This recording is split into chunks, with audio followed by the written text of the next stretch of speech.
Güzellik kanalıma hoş geldiniz. Bugün sizlere günlük doğal fresh bir makyaj yaptım. Yüzümde görmüş olduğunuz makyaj. İnşallah beğenirsiniz. Beğenmeyi unutmayın. Kanalıma abone değilseniz, abone olursanız çok sevinirim. Onun haricinde bazen böyle yani yanlış telaffuzlarda bulunuyorum ürünlerin adlarını falan. Onun için kusura bakmayın. Bu kadar. Teşekkür ederim. İyi seyirler. Hepinizi çok öpüyorum. Bugün sizler için günlük fresh bir makyaj yapacağım. Ben hemen başlıyorum makyajı yapmaya. İlk olarak yüzümü Neutrogena'nın yağsız nemlendiricisiyle nemlendirdim. Şu ürün. Saçımı toplayayım.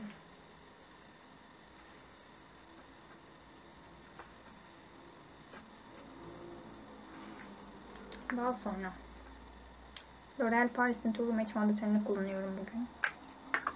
Benimkisi 3D, 3 ve Golden Beige'de yazılıyor. Bunu şu süngerle dağıtıyorum. Şöyle 2 parmak kadar üstüne sıktım.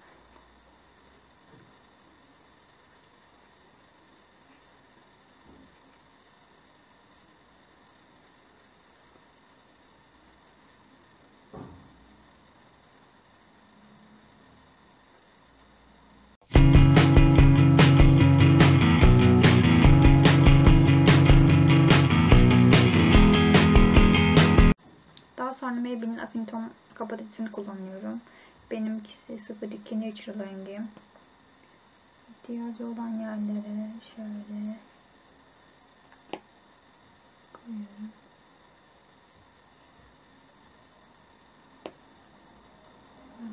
Kızarıklık olan yerlere.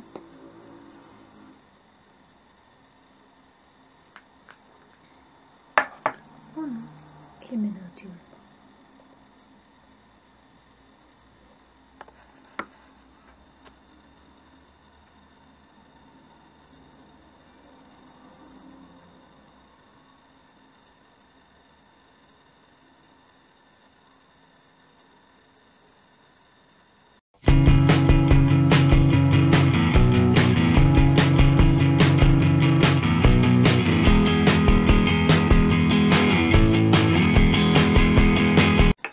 Gözlerime geçiyorum.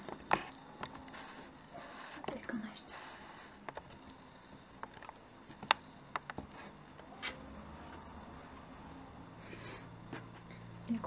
İlk olarak şu Wet n White'ın Creme Brulee isimli farını süreceğim. Geçiş rengi olarak. Şöyle.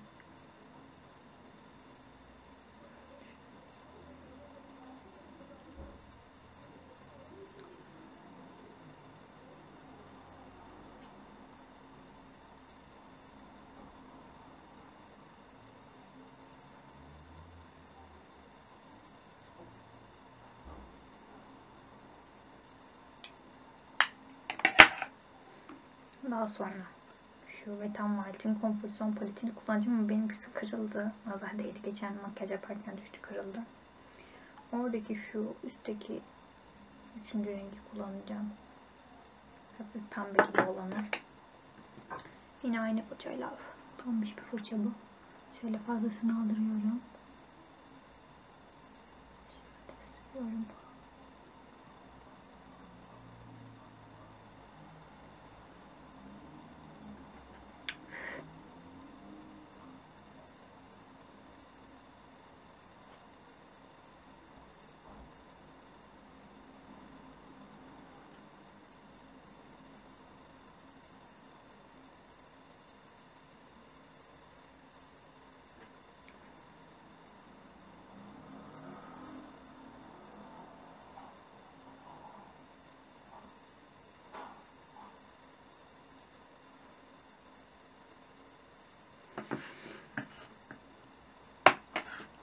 Daha sonra göz kalemi çekeceğim. Benimkisi Flormar'ın bir kalemi ama çok minicik kaldı, artık bitiyor.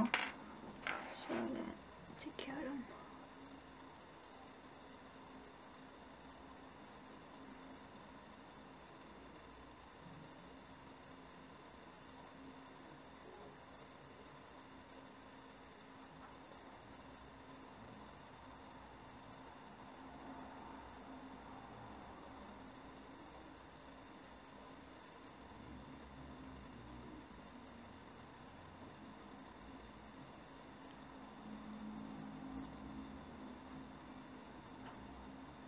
Şöyle çektim.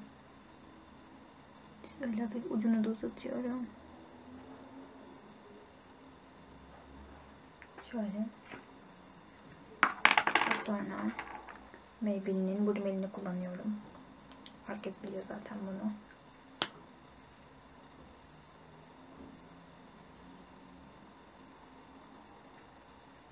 Çok güzel dolgunluk veriyor kirpiklere.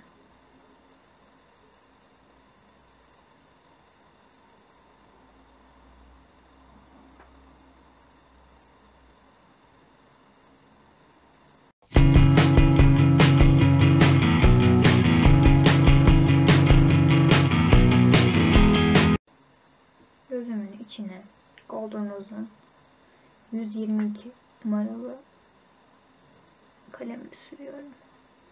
Ten rengi. Benim gözlerim zaten çok küçük değil ama yine de daha büyük görünmesini sağlıyor.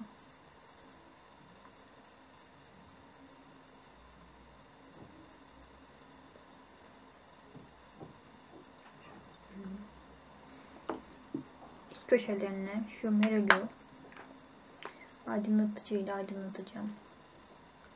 Onun için herhangi bir şey kullanabilirsiniz. Ben şunu alayım.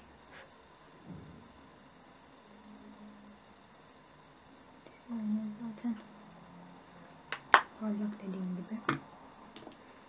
Altlarına da kirpik diplerime de şunlardan yine bu Define rengini alıyorum. Bordo siyah gibi bir renk bu. Şöyle yardırıyorum.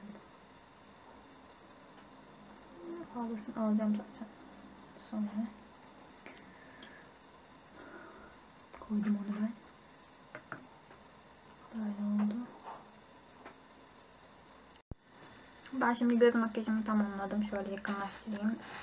Sağ gözüme uyguladıklarımı sol gözüme de uyguladım. Şöyle.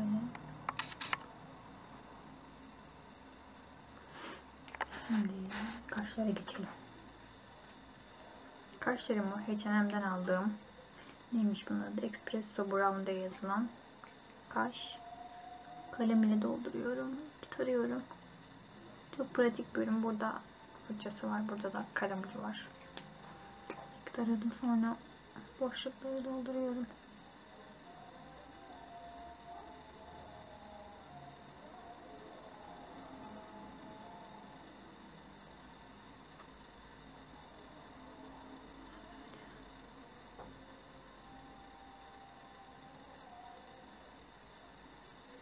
Flormar'ın 216 kalemi.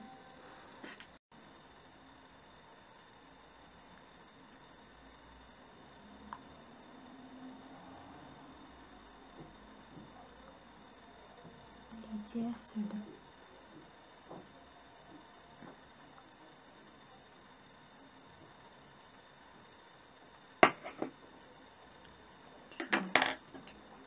Daha sonra Doğal'ın mat rujlarından Charming rengini kullanıyorum.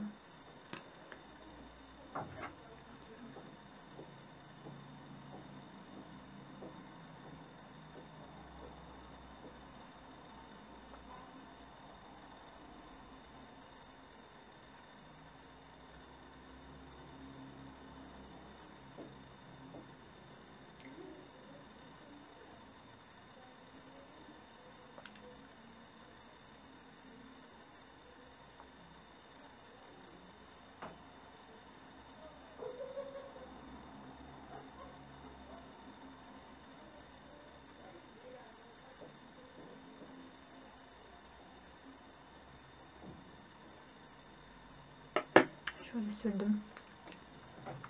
Birazdan matlaşacak şimdi. Daha şimdi parlak görünüyor. Daha sonra yanaklarıma geçiyorum. Yanaklar için ben şu Max Factor'ın puf bulaşlarından 30 numarayı George's Berries'de yazılan bir aldığını kullanacağım. Çok böyle pigmentli bir aldık. Ondan böyle o kadar böyle büyük bir fırçayla yaparsanız hafif hafif olur. Yoksa böyle şöyle nasıl göstereyim, dar açılı bir fırçayla yaparsanız çok çok ağırlıklı olur yüzünüz. Çok hafif alıyorum. Üflüyorum, hatta fazlasını atıyorum. Şöyle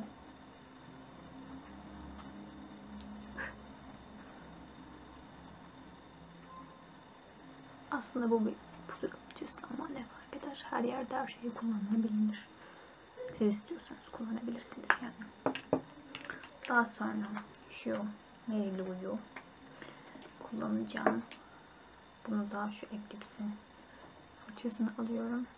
Şöyle.